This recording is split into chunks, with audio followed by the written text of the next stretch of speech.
Magandang araw mga kapuso, episode 10 na tayo ng Stolen Life. Umuwi na nga si Darius at nakipagbeso sa kanyang mamita. Binati siya ng good evening. Ngunit nilagpasan niya mamita niya kaya ang sabi ng mamita niya, ayun na lamang yon. Wala ka ng iba pang sasabihin? Sabi naman ni Darius, asip naman na meron kanyang pakialam sa buhay ko mamita. Alam ko naman na wala kayong interes tungkol sa babae mapapangasawa ko. Sabi kasi ni mamita, mula nung nawala mga magulang ninyo ni Ace, ako na ang tumayo ninyong magulang.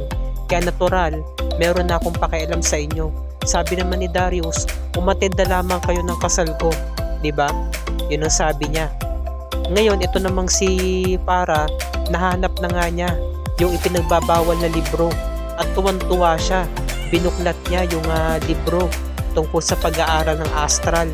Hanggang sa kinabukasan, inaral na nga niya to. Sinusulat niya yung mga orasyon hanggang sa nakabisa niya at paulit-ulit niya itong binibigkas. Habang ang receptionist dumating na nga at yung babae nag-aayos ng kasal ni Lucy dumating na para papiliin nga si Lucy ng bridal gown na susuotin niya. At nagawa na nga ni Para na mag-astral. Nag-travel agad yung kaluluwa niya, lumabas ng bahay, nandito sa bakuran. Tuwan-tuwa siya, tinatawag niya nanay niya, hindi siya naririnig. Hinahawakan niya habang ito'y nagsasampay. Tapos bumalik din agad yung kaluluwa niya. Kaya naman tuwan-tuwa si Para nung nagising. Samantala, sumunod na araw, sinusukat ni Joyce yung susuotin niya para sa kasal kasi nga siya ang maid of honor. Ang sikip-sikip. Ngayon, sabi naman ni Lucy, nasan ba yung sapatos mo? Ay, nandun sa may lamesa, pakikuha na lang. Ngayon, ang pag-alis ni Lucy, biglang dumating si Para. Nagulat si Joyce, anong ginagawa mo dito? Sabi ni Para, gusto ko lang naman makausap si Lucy. Bawal, hindi pwede. Di ba magkaaway na kayo? Sige na, Joyce, pagbigyan mo na ako. Gusto ko lang naman talaga makausap ang pinsan ko. Hindi nga talaga pwede. Mamaya meron ka pandalang dito pasabugin mo pa tong garden namin. Wala akong dalang nakakapanakit at nakakapamatay. Ngayon, nung dumating si Lucy, Para, please lang, huwag kang gumawa ng gulo dito. Lucy, naparito ko para humingi ng tawad. Hindi naniniwala si Joy, sabi niya, naku, ama ka na akla. Alam na alam ko yung arte mo, sabi niya, Sabi naman ni Para, alam ko hindi ka paniwala pero humihingi ako ng tawad. Pinagsisihan ko na lahat ng mga kasalanan ko. Umalakpak si Joy, sabi niya, ang galing na acting, no? Akala mo talaga kapani-paniwala, no? Sabi naman ni Para, alam ko mahirap paniwalaan.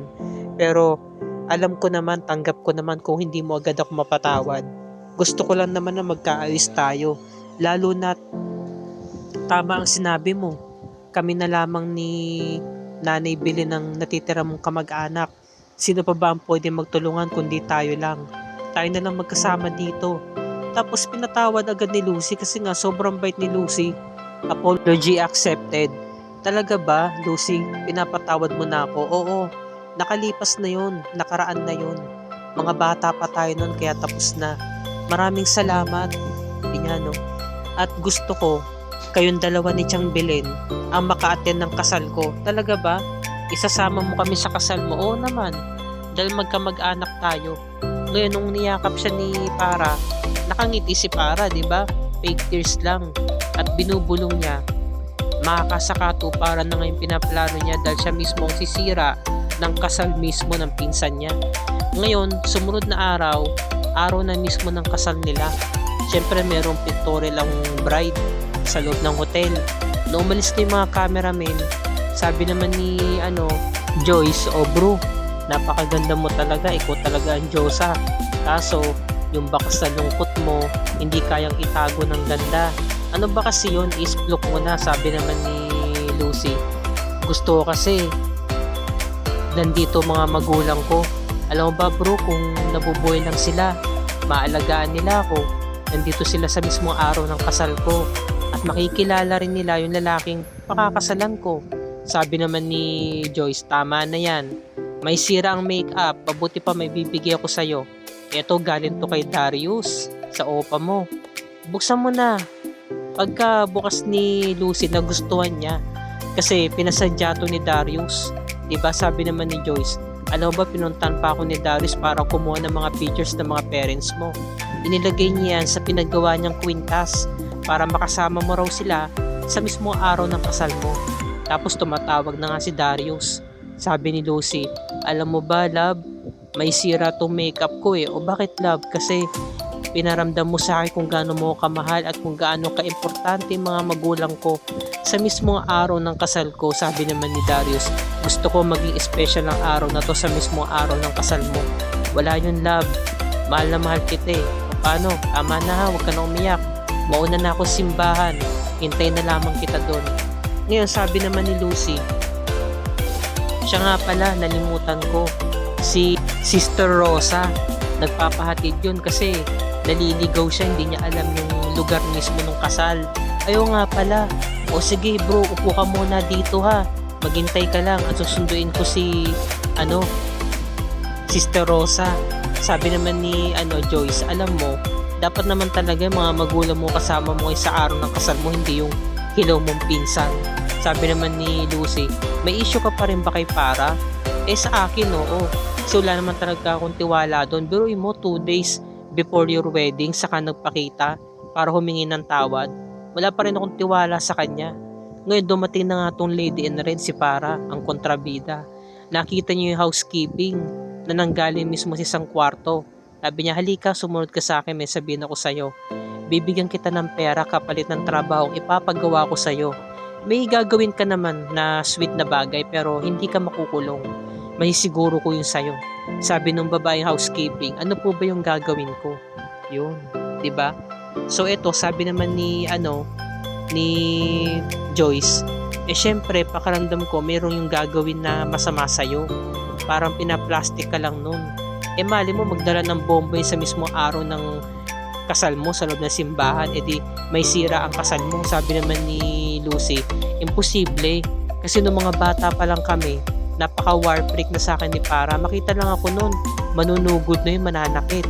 Susunggaban na agad ako nun. Kaya imposible mo panggap yun. Kaya tama na Joyce, ang mahalaga magkasundo na kami. Ayun, habang naghihintay siya, dumating nga yung housekeeping at nagdala ng merienda. Galing po ito sa hotel ma'am. Saglit lang po, kuha lang po ako ng baso ha.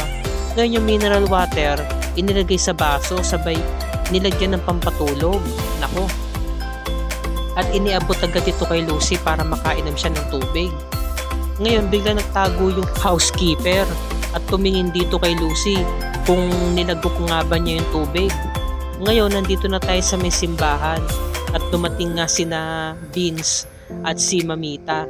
Tuwan-tuwa naman si Darius dahil nagpasalamat siya sa lola niya dahil umatin talaga mismo ng araw ng kasal niya, hindi siya binigo. Sabi naman ni Mamita, pwede ba namang hindi ako pumunta? You look good on your outfit, ganyan. So nagbeso sila ng maglola. Sabi naman ni Mamita, puntahan ko muna yung mga guests, maiwan ko muna kayo boys.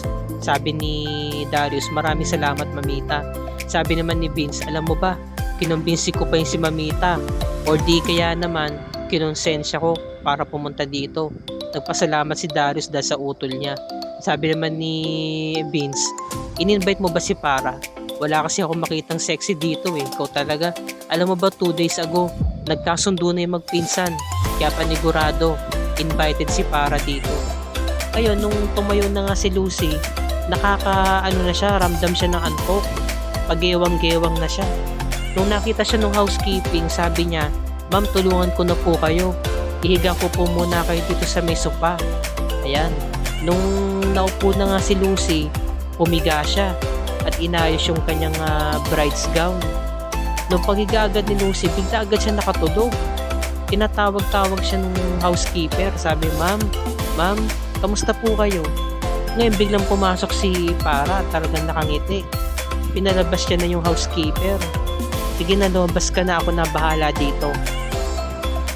Ay nako, Lucy, ito na ang araw ng ikasisira ng kasal mo kay Darius. Kaya humanda ka. Ngayon, naalala niya yung pag-uusap nilang mag-ina. Kailangan daw, 2 daliri, ididikit niya sa noon ni Lucy habang ito'y tulog. Kailangan pala tulog yung tao para mapaalis niya ang kaluluwa nito. At habang nakaalis ang kaluluwa nito sa katawan, siya naman itong mag-a-astral para paghiwalay ng kanyang kaluluwa sa kanyang katawan, sasanib na agad ito sa katawan ni Lucy. So yun na nga, ginawa na nga niya. Inilabas niya na yung papel para hindi niya makalimutan yung chant. Ngayon, nasa may uluhan siya ni Lucy at hinawakan nga yung noo. Yung dalawang daliri. Itinap doon sa may noo habang binabanggit niya ng paulit-ulit yung chant. Diba? Ngayon ito namang si Joy, susunduin na nga si Sister Rosa. Tumawag nga siya kay Sister Rosa. Sabi naman ni Sister, meron na raw maghahatid sa kanya na sasakyan. Bago daw siya pumunta ng church, meron daw muna siyang dadaanan kaya malilate daw siya. Pasabi na lang daw kay Lucy. Sabi naman ni Joyce, o sige po, Sister, babalik na po agad ako sa hotel kasi wala pong kasama dun si Lucy. So bigla nag-alala si Sister Rosa para bang nakaramdam siya ng hindi magandang mangyayari. Tapos nakita na nga nito ni Para na nag-bluish na yung mga daliri ni Lucy. So ibig sabihin nakalabas na ang kaluluwa nito. Humiwalay na ito sa kanyang katawan. So tuwan-tuwa na tong si Para. Kailangan na raw niyang isagawa ang astral projection.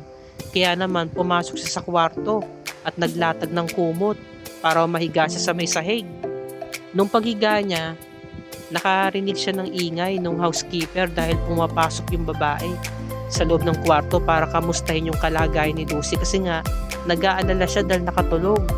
Baka nga naman malate ito sa may oras ng kasal niya. Bawal maistorbo yung taong nagsasagawa ng astral, kaya lumabas muna si para awatin yung housekeeper. Pinalabas niya. Sabi niya, natutulog lang yan kaya hayaan mo na. Pabayaan mo na kami dito, may gagawin pa ako. Sige na, huwag kang storbo dito, lumabas ka na. Sabi ng babae, babalikan ko na lang po kay mamaya. Sige na, malis ka na, bilis. Ngayon, meron nag-text kay Lucy, meron 2 messages. Ang ginawa ni Para, inop niya yung phone ni Lucy. Yun pala si Joyce, kanina pa text ang text. Hanggang sa tumawag na nga siya kay Lucy, hindi naman sinasagot ni Lucy yung phone. Ngayon yung kaluluwa ni Lucy naglalakbay na, ang layo na ng narating. Nakapunta na ng highway. Ngayon, habang nakahiga nga itong si Para, kailangan kasi talaga tahimik yung kumbaga makapag-meditate siya para tuloy niya masagawa yung astral. At nagawa nga niya, nag-success siya. Ito na nga yung katuparan na inaasam-asam ni Para na sumanib siya sa katawan ni Lucy para si Lucy daw mismo ang mag-back out sa mismong araw ng kasal nila. Tingnan lang daw niya kung mapatawad pa raw siya ni Darius sa gagawin niya.